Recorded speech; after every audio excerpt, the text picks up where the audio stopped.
IPL 2026 సీజన్లో Punjab Kings పరాజయాల పరంపర కొనసాగుతోంది. వరుసగా 6వ మ్యాచ్లో ఆ జట్టు ఓటమి పాలైంది.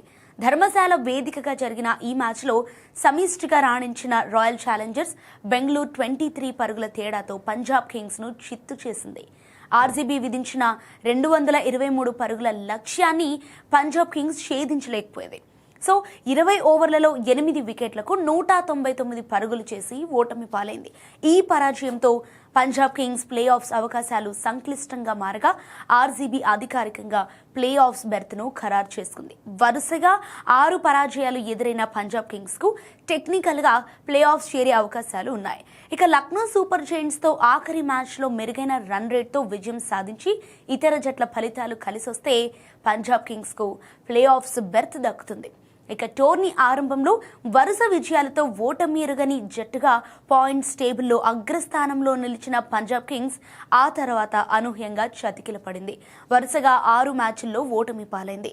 ప్రజెంట్ పంజాబ్ కింగ్స్ 13 మ్యాచ్ల్లో 6 విజయాలు, 1 మ్యాచ్ డ్రాతో పాయింట్స్ టేబుల్లో 4వ స్థానంలో కొనసాగుతోంది. ఇక ఆఖరి మ్యాచ్లో విజయం సాధిస్తే పంజాబ్ ఖాతాలో 15 పాయింట్లు చేరుతాయి. 4వ స్థానం కోసం పోటీ పడే ఇతర జట్లు 14 పాయింట్లకే పరిమితమైతే పంజాబ్కు ప్లే ఆఫ్స్ బెర్త్ ఖరారవుతుంది. సో చెన్నై సూపర్ కింగ్స్ తమ మిగిలిన మ్యాచ్లో కనీసం ఒక దాంట్లో ఓడాలి. రాజస్థాన్ రాయల్స్ కూడా తన మిగిలిన 2 మ్యాచ్ల్లో 1 ఓడిపోవాలి. ఇక సన్ రైజర్స్ హైదరాబాద్ చివరి 2 మ్యాచ్లకు 2 ఓడిపోవాలి. Delhi Capitals Kolkata Knight Riders చేతిలో ఓడిపోవాలి. ఈ పరాజయాలతో పాటు పంజాబ్ తమ నెట్ రన్ రేట్ కేకేఆర్ కంటే మెరుగ్గా ఉండేలా చూసుకోవాలి. అయితే Punjab Kings Lucknow Super Giants చేతిలో ఓడినా ప్లే ఆఫ్ చేరే అవకాశం ఉంది.